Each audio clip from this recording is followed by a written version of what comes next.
As I've said a dozen times, I try not to be too big of a Black Series collector, but I bend, and I wanted an original trilogy display that had all the main characters. One of the ones I debated was Palpatine. Is he a main character? Kinda. He is important.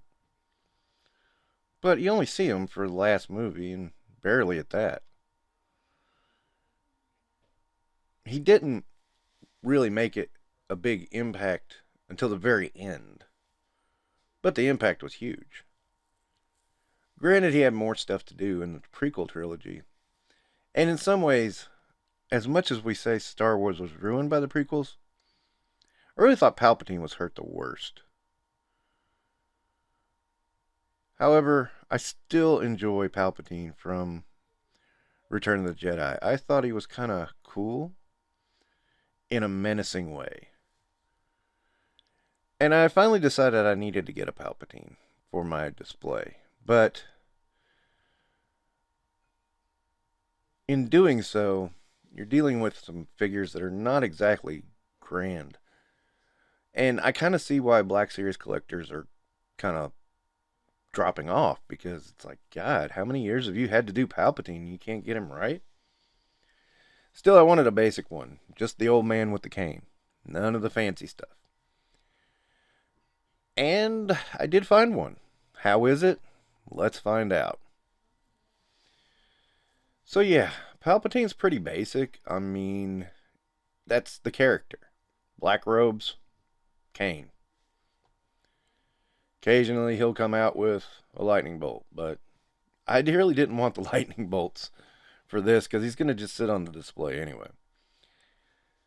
He looks the part. The mold is good. The face is good.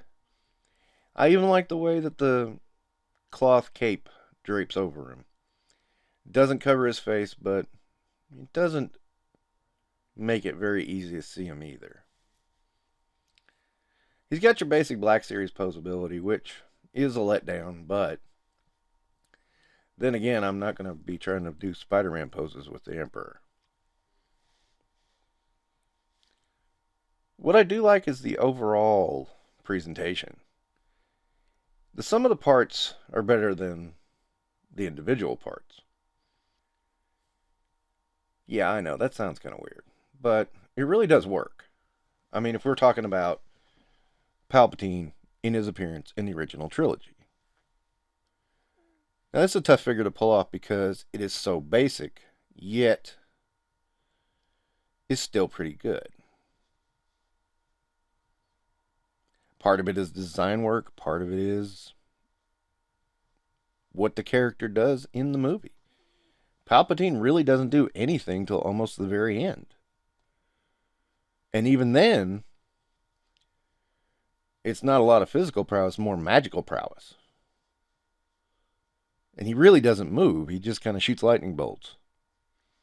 I always had the sensation in Return of the Jedi that Palpatine was really trying hard to kill Luke. And Luke wouldn't die. He kept saying, and now you die.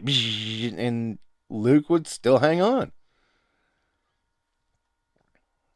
I always wondered if there was intended to be some kind of force thing that Luke was using to keep himself alive, and it was just something that couldn't be shown on camera. I'm not sure, but I enjoyed it, and I love thinking little things like that were really meaningful. The figure itself, I mean, it's okay, but I mean, what do you expect for this? For a basic old man with a cane. He just has a sinister sneer to him. In that respect, I give it 4 stars. I know a lot of people who collect action figures will probably say this one's kind of a letdown. To me, it represents what it's supposed to be. And I'm glad I got it to fit into my original trilogy collection. Okay, so that's going to wrap up this episode of Infinite Realms. Don't forget to like and subscribe.